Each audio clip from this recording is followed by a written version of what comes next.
all acids and bases have in common? Let me check with the help of an activity. We will take 4 beakers, okay, and it has inverted cork with 2 iron nails. Okay, in all the containers, a cork is placed inverted having 2 nails inserted in it. 2 nails inserted in it. This is cork. This is iron nails. In all the setups, we have to do same arrangement, like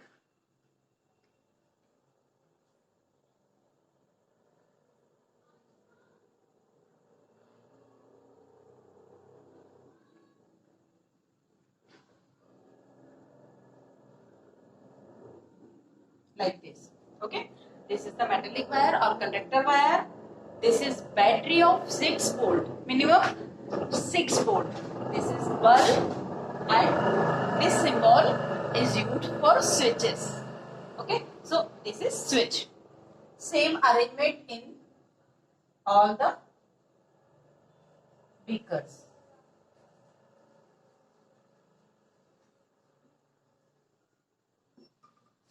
In first beaker, we use dilute HCl.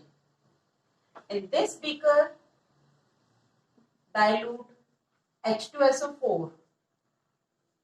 Here we take alcohol and here glucose solution. Glucose solution. Dilute HCl, dilute H2SO4, alcohol, glucose solution. In all the 4 solutions, beakers, we have some solutions. Okay. With the help of battery, we provide current. Okay, we provide current. Remember, cork is insulator or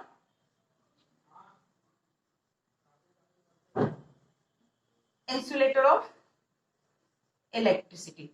Definitely insulator, this term is used for electricity. Okay, it means this cork is not allowed to pass electricity from itself. See, when we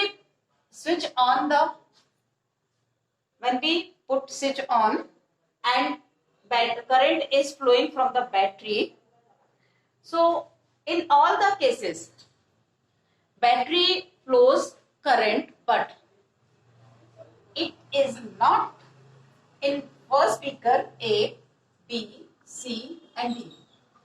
In A and B beaker, we will clearly see that bulbs of both the beakers will glow.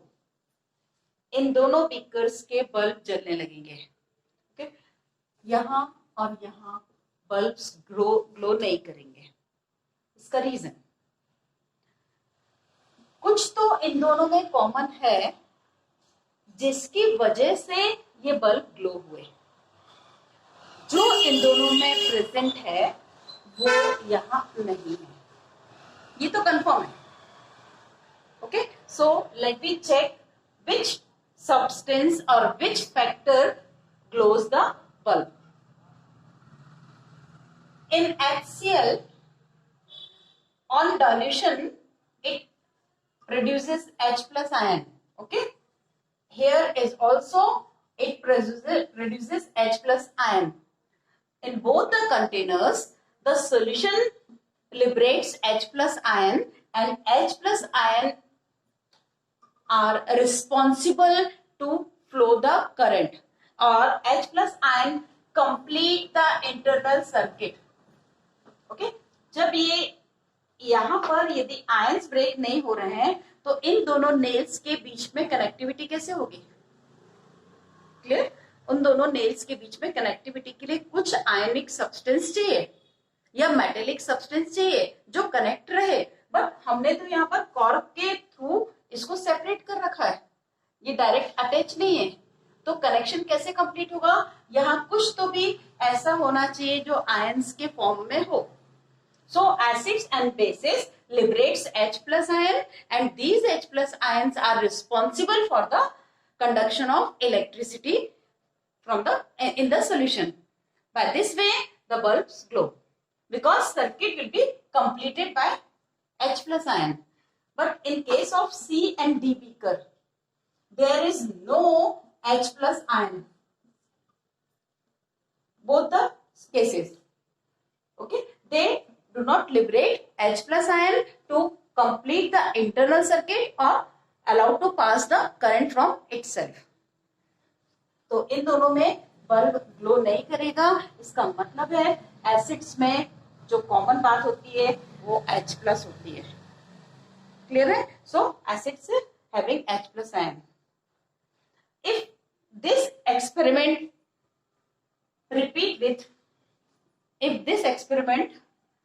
repeat with NaOH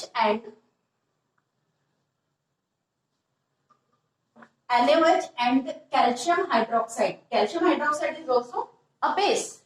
Calcium hydroxide क्या है? Base है. और NaOH तो strong base है ही. Okay. Suppose in first beaker we take NaOH and here we will take CaOH whole twice. CaOH whole twice. This is base. Both are bases, but this is weak base. And this is strong base. This. In both the cases, bulb is glow with high intensity in this case because this is a strong base and this liberates OH ion, an ion of any type responsible to flow the current. Okay, in this case OH, because this is a weak base, so it depends on the concentration of OH ions. If we take OH ion in less amount, so bulbs does not glow. If it is sufficient in sufficient amount, so bulb glows, but intensity of light is less, very much less in this case as compared to this case. Clear? So what do all acids and bases have in common? Ions. इन दोनों में ions होते हैं, तो it is different but both have ions. Acids having H plus ion and bases having OH negative ion. Okay, so ये बात इनमें common है कि ये एसिड और बेस जो है वो उनमें आयंस होते हैं और सारे एसिड्स में H प्लस आयन तो होगा ही. ओके, और सारे बेस में OH नेगेटिव आयन होता है. Next is what happens to an acid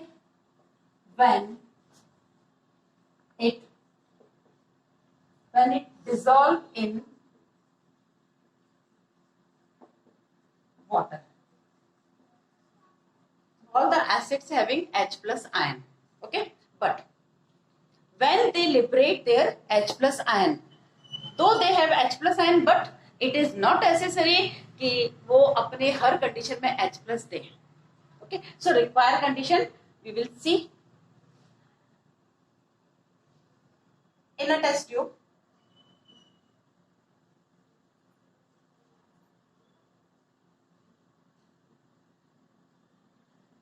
We will take NaCl, okay, and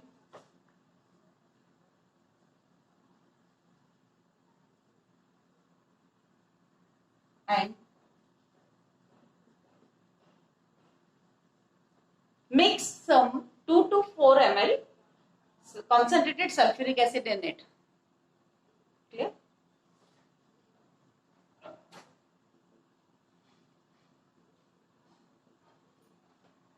and heat it. हमने एक टेस्ट ट्यूब में सल्फ्यूरिक एसिड लिया हुआ है और हम उसे हीट कर रहे हैं। सल्फ्यूरिक एसिड में हमने NaCl मिलाया हुआ है और उसे हम हीट कर रहे हैं। Okay, so some gases are evolve, कुछ गैस वहां तो इवॉल्व हो रही हैं। अब हम इन फ्यूम्स के पास में यदि एक litmus paper, blue litmus paper लेके आते हैं, एक केस तो ये है, ठीक है। Second case, this is dry blue litmus paper. In second case, this is also NaCl and here we fill sulfuric acid. इस NaCl में हमने थोड़ा सा सल्फ्यूरिक एसिड लिया, अगेन हीटेड,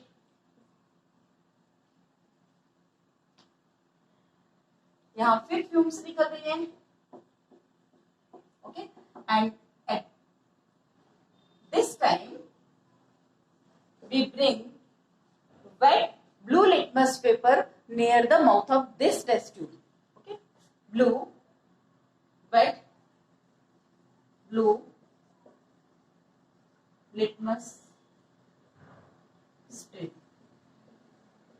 ओके, हम दोनों केस को देखते हैं। यहां हमने एक वेट लेके आए हैं लिटमस पेपर, बहुत अच्छे से इसको ऑब्जर्व करेंगे हम। हमने दो टेस्ट ट्यूब में NaCl लिया, दोनों में सल्फ्यूरिक एसिड लिया, दोनों को थोड़ा सा हम गर्म कर रहे हैं, दोनों में से फ्यूम्स निकल रही हैं, क्लियर। लेकिन हम ये देख पा रहे हैं कि dry blue litmus does not change their colour, उसका कलर चेंज नहीं होगा। But in this case blue litmus turns red. Color of blue litmus changes to red. Why?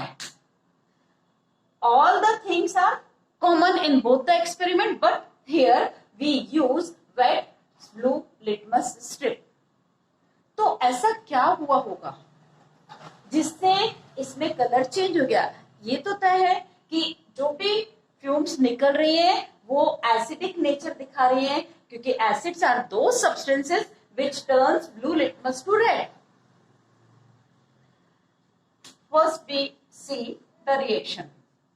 NaCl plus H2SO4 gives Na2SO4 plus HCl. Okay?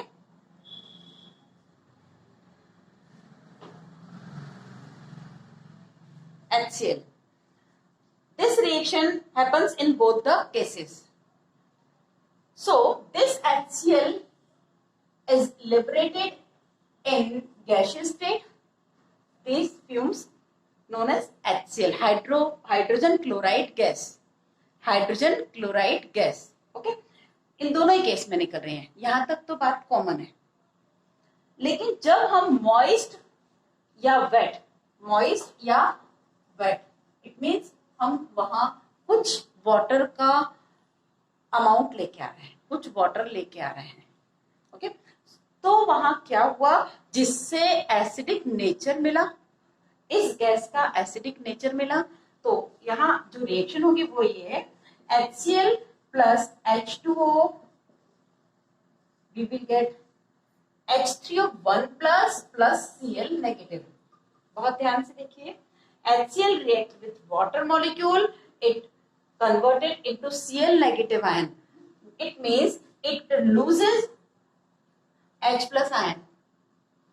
ये neutral है, किसी भी neutral substance में से यदि कुछ पॉजिटिव निकल जाएगा तो रिमेनिंग स्पीसीज नेगेटिव होगी। इसका मतलब यही है कि इस HCl से H प्लस रिलीज हुआ, ठीक। अब ये जो H प्लस है ये वाटर मॉलिक्यूल के साथ एसोसिएटेड होता है और क्या बनाएगा, H2O, I will write, come here, H plus ion plus H2O, they combine to form H3O1 plus. This is hydronium ion.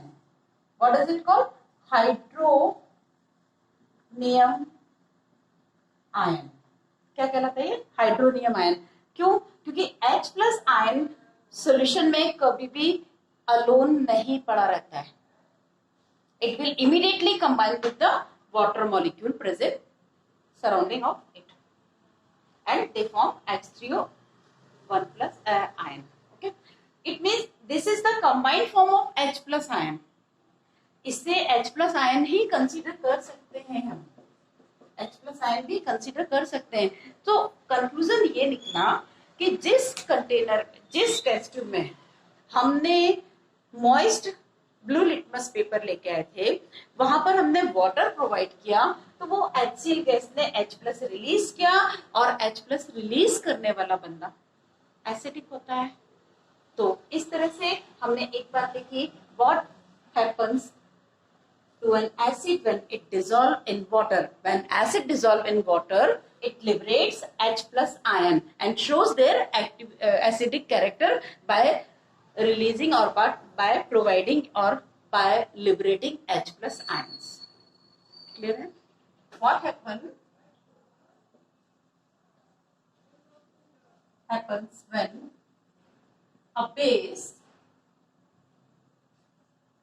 dissolve in water? Okay. When we dissolve base in water, they liberate OH negative ion. NaOH, in presence of water, it liberates their OH negative ion. KOH, in presence of water, it will also reduces H plus ion, K plus ion and OH negative ion.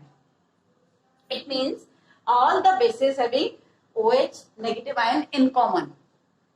Suppose we take NH4OH. This is ammonium hydroxide. Again, in presence of water, it will be dissociated as NH4 1+ and OH negative ion. Clear?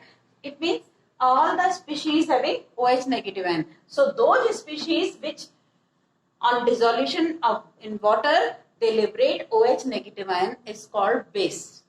Okay, ये पानी में dissolve करने पे OH negative दे रहा है, base. And last point about basis, the basis those soluble in water is called alkalis, is called alkalis. वो base जो water में डिसॉल्व हो जाते हैं, सॉल्युबल होते हैं, उन्हें हम अल्कलीज कहते हैं। Clear? The conclusion is that acids having H plus ion, so they liberate H plus ion in reaction, and OH negative ion liberated by the base, and H plus ion and OH negative ion, when they combine, they will form H2O. Okay, so acid in neutralization reaction, what we have seen, acids plus base, they form salt plus water. Salt plus water. Okay, acid base combine हो रहा है neutralisation reaction में, salt plus water form कर रहे हैं। We can represent an acid by symbol this HX। क्यों? X कुछ भी हो सकता है, लेकिन H लिखना कंपल्सरी हम मान रहे हैं क्योंकि हम एसिड को शो कर रहे हैं। And base OH is compulsory, so we take one metal, any metal, and OH, or some other ion and OH, and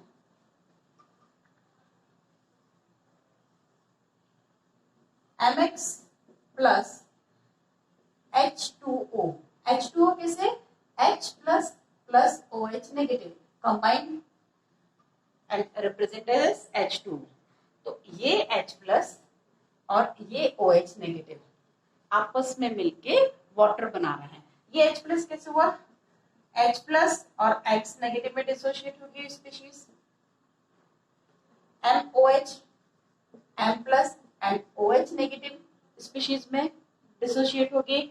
So this is the dissociation of base and this is dissociation of acid in aqueous condition.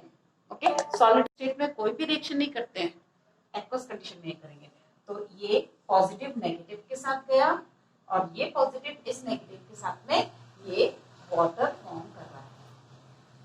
ठीक है, तो neutralisation reaction में होता क्या, यही तो होता है. एसिड ने H+ प्रोवाइड किया, बेस ने OH नेगेटिव प्रोवाइड किया and both combine to form water and remaining species of acid and base combine together and form salt. Simple.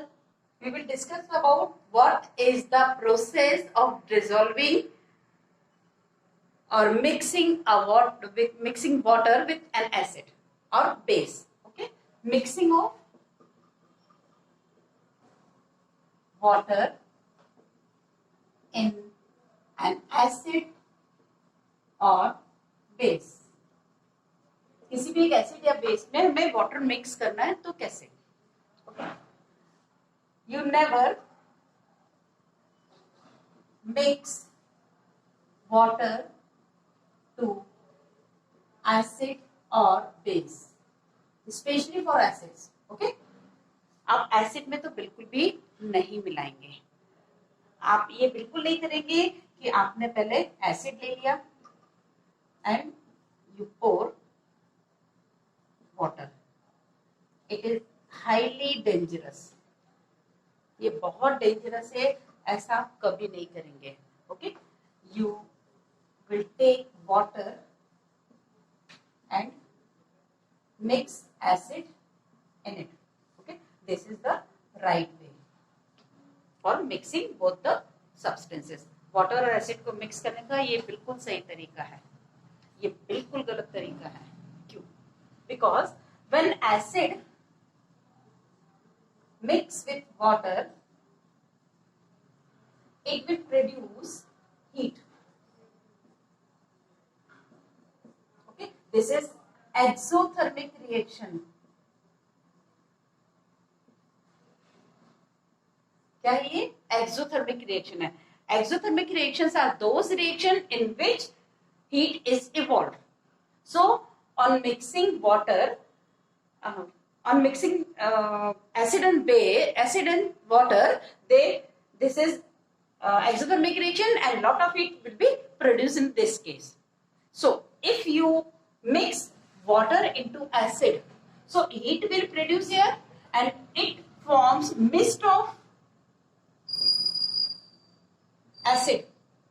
जो एकदम से हीट निकलेगी, उस हीट से ये वेपर्स जो बनेंगी, एसिड की वेपर्स जो बनेंगी, वो उसके छोटे छोटे ड्रॉपलेट्स चारों तरफ आ जाएंगे. सो कंटेनर भी खराब करेंगे और जो पर्सन उसे मिक्स कर रहा है उसकी स्किन पर बहुत ज्यादा इरिटेशन होगा, बहुत ज्यादा जलन होगी, बर्निंग होगी. क्यों? क्योंकि ये जो मिस्ट है ये पूरे में एटमॉस्फेयर में उसके सराउंडिंग में फैल चुकी है, हमारी स्किन पे आएगी और हमें वो बहुत बर्निंग सेंसेशन देगी. तो ये तो आप नहीं करेंगे. यहाँ क्या करेंगे? आप वाटर लेंगे, वाटर में एसिड मिक्स करेंगे. जैसे ये कंबाइन होंगे, जिस पोजीशन पे, जिस जगह पे ये कंबाइन हो रहे हैं, वहां हीट इवॉल्व होगी और वो हीट कहाँ स्प्रेड हो रही है? वाटर में. तो यदि यहाँ पर वाटर में मिक्स हो रही है तो ये हीट क्या करेगा? वाटर एब्जॉर्ब कर लेगा. वैसे भी वाटर की हीट कैपेसिटी ज्यादा है, वो हीट को क्या करेगा? यहाँ पर एब्जॉर्ब कर लेगा. मतलब ये मिस्ट तो नहीं बनाएगा. क्लियर है? तो हमेशा एसिड को वाटर में ही मिक्स करोगे. Okay, you can check to feel temperature of this container इधर बाय थर्मामीटर. आप या तो थर्मामीटर से उसे चेक कर लीजिए या उसे टच करके भी आप देख सकते हैं. इसका टेम्परेचर बड़ा, ये थोड़ा सा गर्म हो जाएगा. तो this shows that this mixing is exothermic reaction. ठीक है, ये प्रोसेस क्या है? एक्सोथर्मिक प्रोसेस है. Okay, and mixing of water and acid, dilution. Dilution क्या प्रोसेस है? Mixing of acid and water is called dilution. This process is called dilution. So dilution of an acid. is exothermic reaction, and after this process we will get diluted acid. Mix करने के बाद जो solution बन रहा है वो diluted acid का है. फिर से हम कभी भी वाटर एसिड में मिक्स नहीं करेंगे. हमें हमेशा वाटर में एसिड मिक्स करना है, डाइल्यूट करना है. तो और इस प्रोसेस को हम डाइल्यूशन कह रहे हैं. And we will get, after dilution we will get a diluted acid. In case of base plus water is also exothermic reaction. Okay? हम बेस को वाटर में जब मिलाते हैं, मिक्स करते हैं, तो वो भी एक्सोथर्मिक रिएक्शन है. इतनी डेंजरस तो नहीं, बट ये भी एक्सोथर्मिक रिएक्शन है. तो इससे भी आप टेम्परेचर राइज मिलेगा इसमें आपको.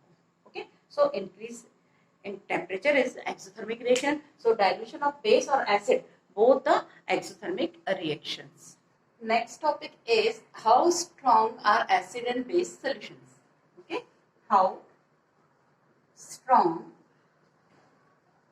are acid and base solutions.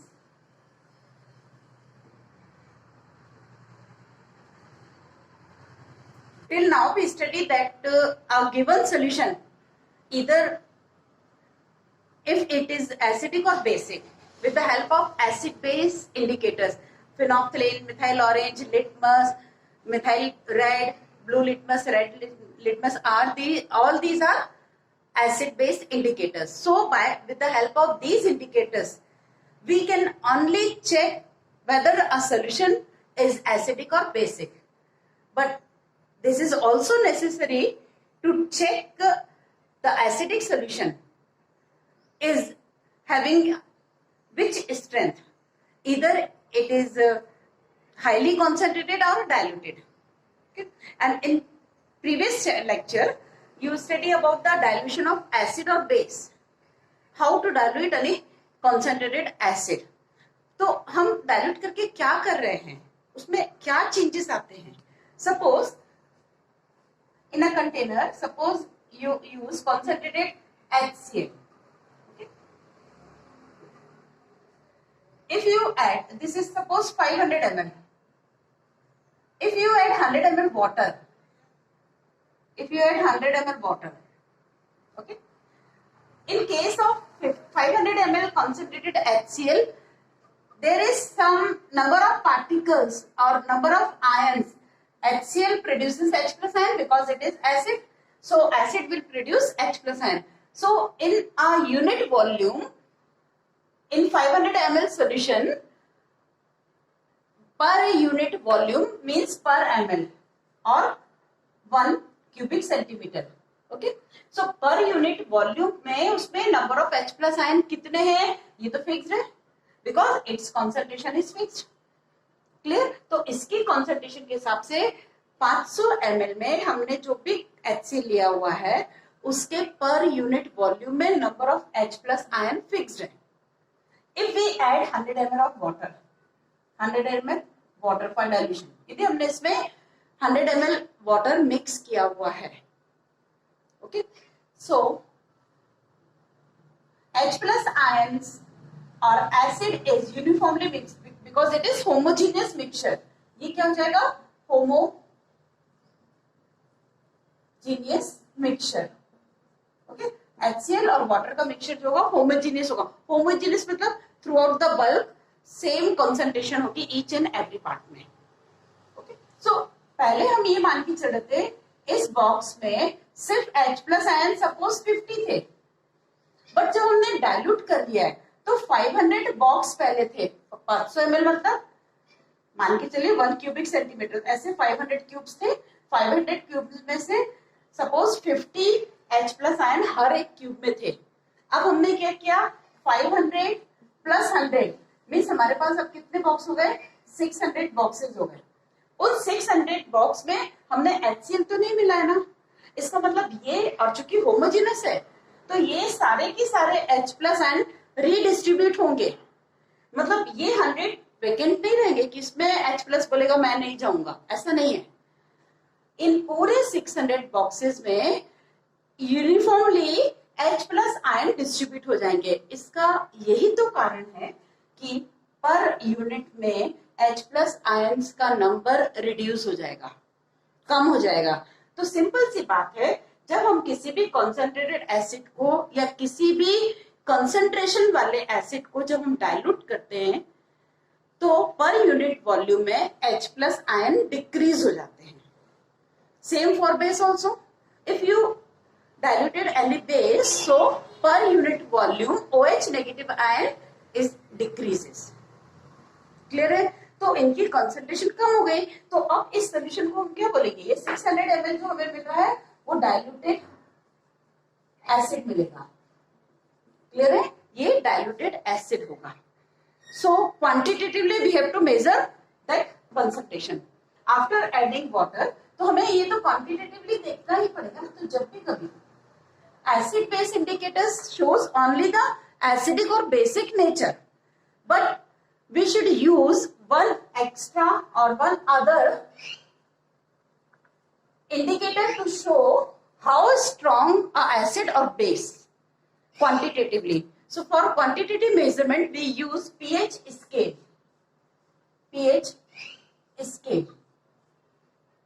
And which type of indicator we use? Universal indicator.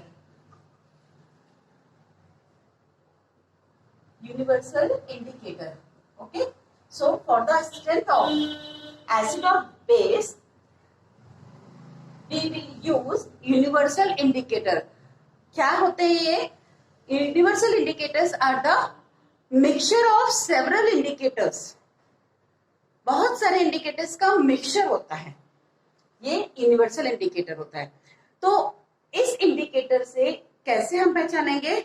When we use universal indicator, so it shows different colors on at different H+ ion concentration. अलग अलग H+ ion concentration पे ये अलग अलग colour show करते हैं। So by observing the color, we can measure the pH of that solution. एक से ज्यादा सॉल्यूशंस दिए हुए हैं, उनमें वो हम इंडिकेटर यूनिवर्सल यूज करेंगे, जिससे हमें उसका कलर से हम पहचान सकते हैं कि गिवन सॉल्यूशन जो है उसका पीएच कितना है, उसकी स्ट्रेंथ कितनी है। तो स्ट्रेंथ को हम रिप्रेजेंट कैसे करते हैं? पीएच स्केल पे। पीएच स्केल क्या है? PH scale is the measurable scale for the H+ and OH negative ions. Okay.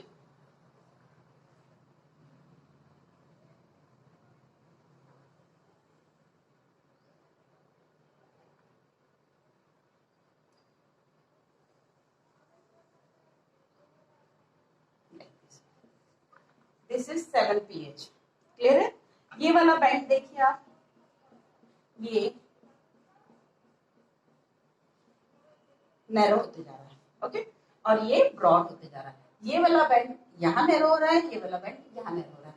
इसका ये भी तो दिख रहा है कि ये वाला और ये वाला पोर्शन दोनों इक्वल है, ओके। मतलब this shows H+ ion concentration and blank shows OH negative ion concentration. In your book, H+ ion shown by the blue color. Clear? So here it ranging from 0 to 14. 14 ये pH scale है और pH इसमें क्या हो रहा है? 0 से 14 तक रिप्रेजेंट हो रहा है इस स्केल में। Means a solution having 14 pH is highly basic or highly alkaline, very alkaline. Okay, so here very alkaline solution है and here very acidic. Okay, the solution which has pH 0, it means this is the highly acidic solution. And here 7 means neutral solution. ये pH कितना है यहाँ? 7. pH 7 कितना होता है? Neutral. सो pH 7 जो है वो न्यूट्रल सोल्यूशन का है। न्यूट्रल मतलब ना ही वो एसिडिक है और ना ही वो बेसिक है। क्लियर है? So how a solution becomes neutral when H plus ion concentration and OH negative ion concentration becomes equal. Means H plus ion concentration is 7 and OH negative ion concentration is also 7. Clear? तो ये जो concentration है दोनों बराबर है, equal to है. Means हम इसको ऐसा भी रिप्रेजेंट करते हैं, H plus is equals to OH negative ion. So this is the condition for neutral solution. तो न्यूट्रल सोल्यूशन में H प्लस और OH नेगेटिव दोनों बराबर होते हैं, इसलिए इसका pH 7 है. ओके, सो pH 0 से 14 तक की रेंज है, 7 पर न्यूट्रल है. सो लोअर द pH लोअर होना मतलब एसिडिक होना. क्लियर है? किसी भी सॉल्यूशन का pH लोअर होना मतलब एसिडिक होता है. क्लियर? अब pH लोअर हो रहा है तो आप कंफ्यूज नहीं होंगे कि H प्लस आयन भी कम हो रहे हैं क्या. इतना तो सिंपल है. Higher will be the H plus ion, more acidic is the solution. Okay, so higher the concentration of H plus ion, more acidic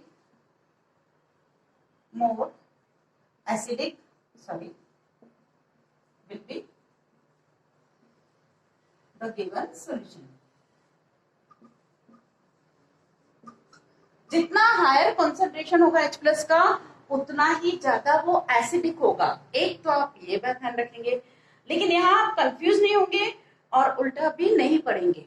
ठीक है, जितना ज्यादा हायर कंसंट्रेशन होगा H plus ion, so higher will be the acidic. Okay, फिर एक और point,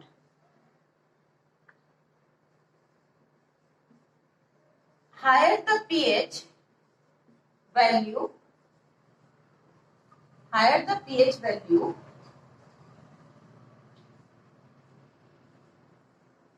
less higher the pH value,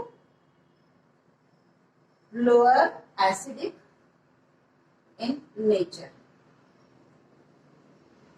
If any solution having higher pH value, so lower acidic in nature, it means we conclude that higher H plus ion, higher acidic, lower pH value. Okay, lower pH value. ठीक है, किसी भी solution में suppose we have H plus ion concentration, इसे मैं लिखे रहने देती हूँ, आप यहाँ देखिए. H plus ion concentration if 10 to the power minus 4. Clear है? और ये फर्स्ट केस है. And in second case if H plus ion concentration is 10 to the power minus 6. Clear है? इन दोनों में से इसको हम अभी आपके सिलेबस में pH कैसे कैलकुलेट करना है ये नहीं है. ओके, ये 11th में है आपको.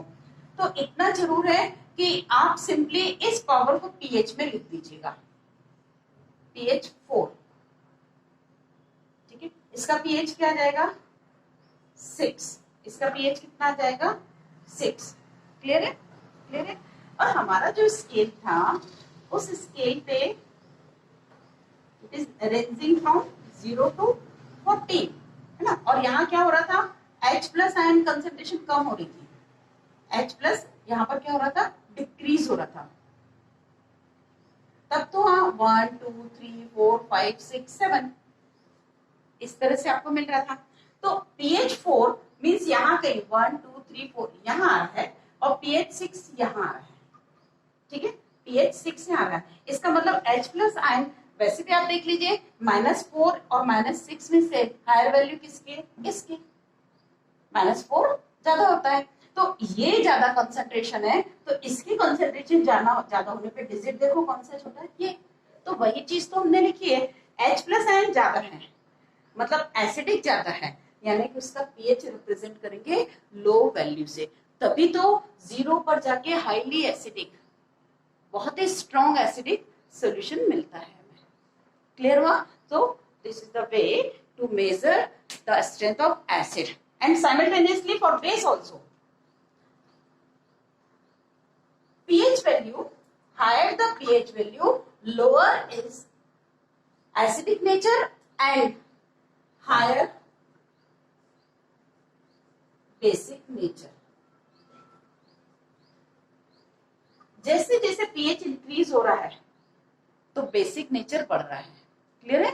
जैसे जैसे pH इंक्रीज होगा तो बेसिक नेचर बढ़ेगा. So one relation we will get after this discussion, that is higher the value of H plus ion, lower will be the value of OH negative ion.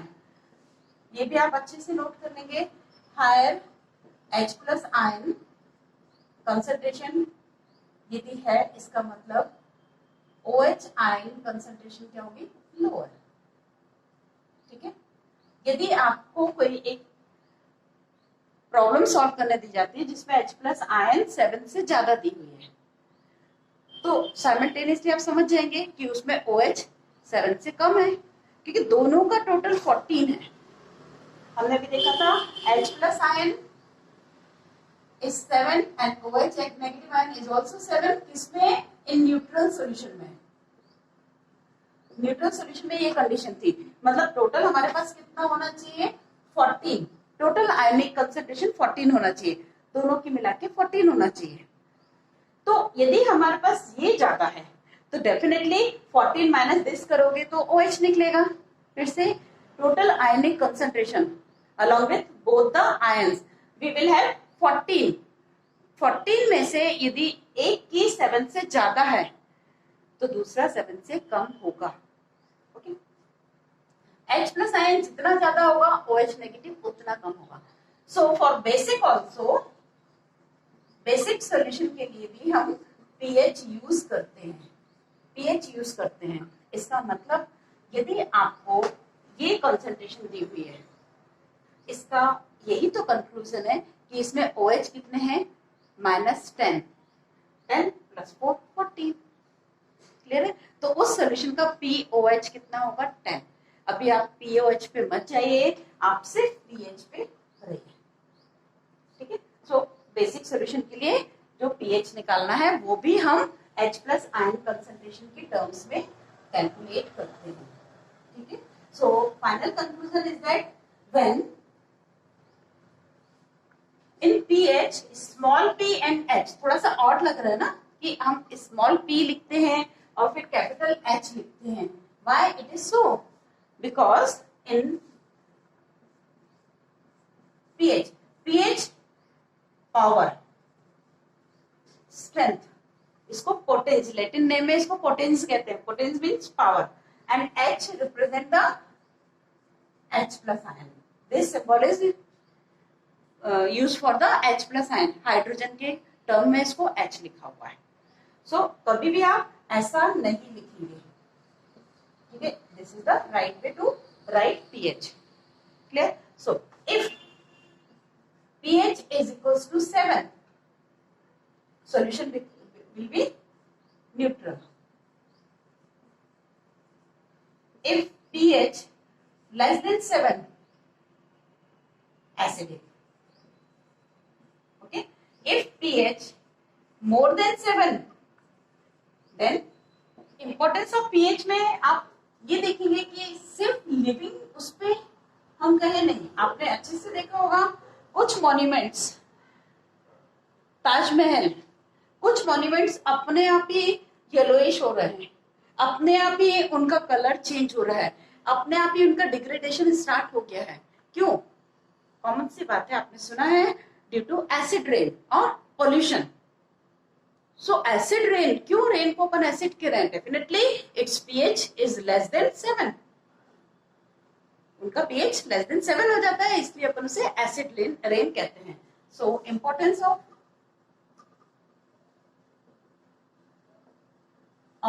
pH in everyday life.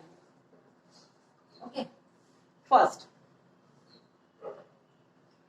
elements for animal and plants life. Animal और plants की life पे pH का क्या effect पड़ता है? Humans, हमारे तुम्हारे लिए, ह्यूमंस के लिए क्या है? 7 to 7.6. Okay, it ranges from 7 to 7.6. ये हमारे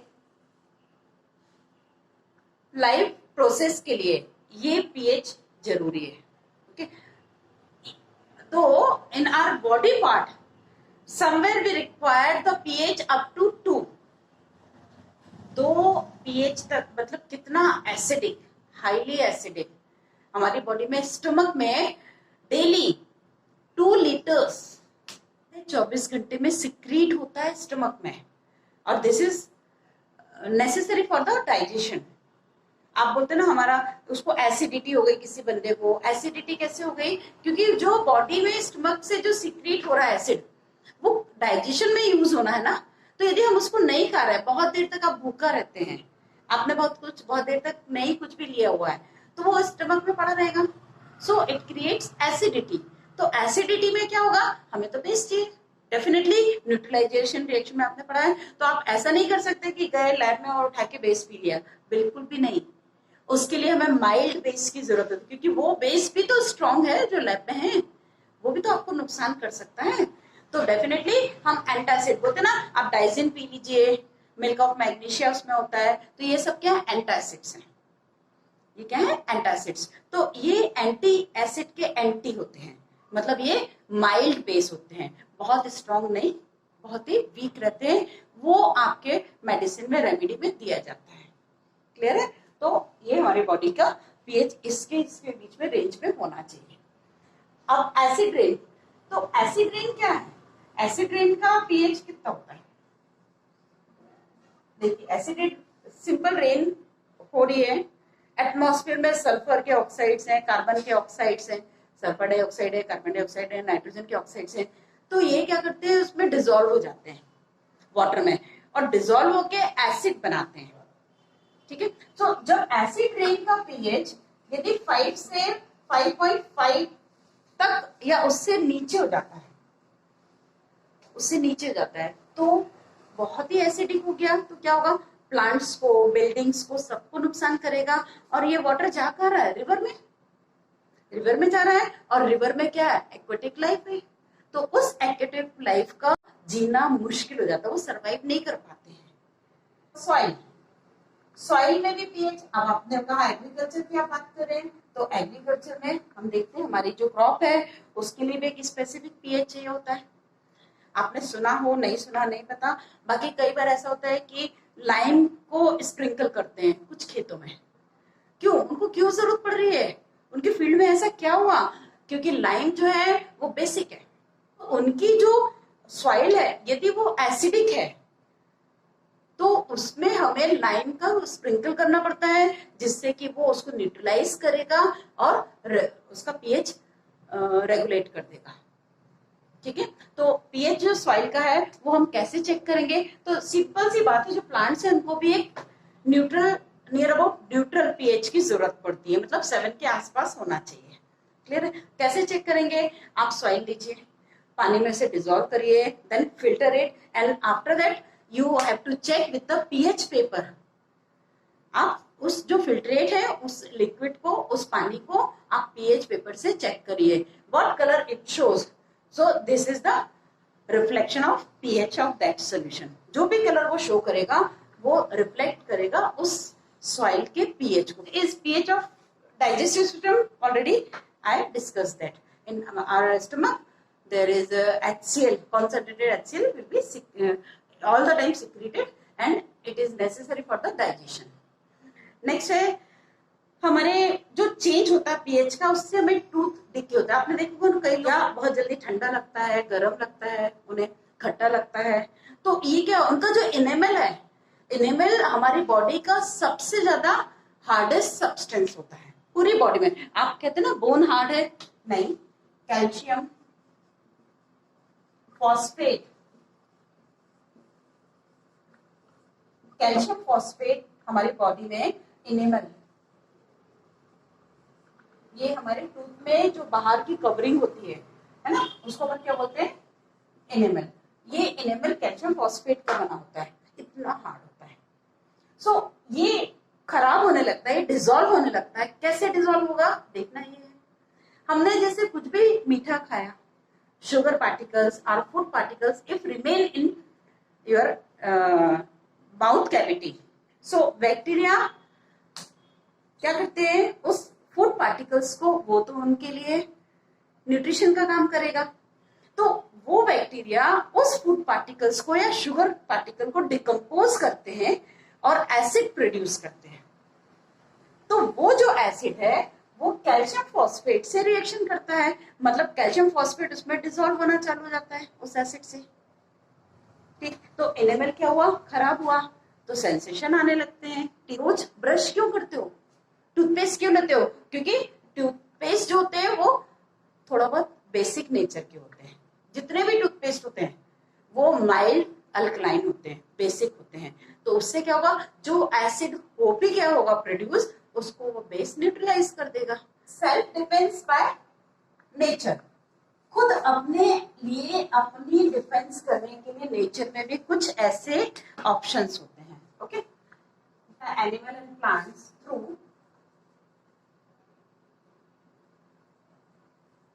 केमिकल सब्सटेंसेस।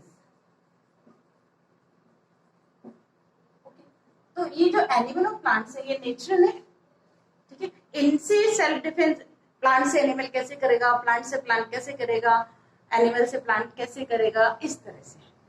सो कुछ केमिकल सब्सटेंसेस होते हैं, जैसे सपोज रेड एंट ने आपको, उसकी स्टिंग से आप परेशान हो गए, उसने आपको काट दिया, सो आपको बर्निंग सेंसेशन हो गया। तो वो बर्निंग सेंसेशन क्यों हुई, या हनी बी ने आपको काट दिया या डंक मारा, तो आपको सेंसेशन कैसे हो रहा है, बर्निंग सेंसेशन होंगे, पेन भी होगा। तो ये क्यों हो रहा है, क्योंकि दे रिलीजेस मिथेनोइक एसिड, ये हमारे बॉडी में मिथेनोइक एसिड छोड़ देते हैं, तो जिससे ये बहुत बर्निंग होती है और पेन भी होता है। ठीक है, तो हम क्या करते हैं उसके लिए, आप बेकिंग सोडा लगा लीजिए, आपके घर पे होता है, बेकिंग सोडा लगा लीजिए, सोप से धो लीजिए, क्योंकि soap basic, baking soda is also basic, तो आप उससे उसे वॉश कर सकते हैं। कुछ प्लांट ऐसे होते हैं जैसे नेटल लीफ, नेटल लीफ जो होती है उसके स्पाइन्स जो निकले रहते हैं, वो भी यदि एक्सीडेंटली भी आपको टच हो जाए तो वो बहुत बर्निंग सेंसेशन देते हैं, बहुत पेन देते हैं। तो आपको पता है नेचर हमें कैसे सपोर्ट करिए, उसी नेटल प्लांट के पास में ही, उसी के सराउंडिंग में एक डॉग के फ्लावर होते हैं, डॉग के प्लांट होते हैं, DOC के डॉग। ठीक है, तो डॉग फ्लावर जो होते हैं उसकी जो लीफ होती है वो बेसिक नेचर की होती है। तो नेटल लीफ यदि धोखे से किसी को लग भी गई तो डॉग की लीफ से हम उसे रब कर लेते हैं, तो इस तरह से हम उसका इफेक्ट नलीफाई कर लेते हैं। एसिड न्यूट्रलाइजेस बेस और base neutralises acid. By this way nature is also supporting for this effects.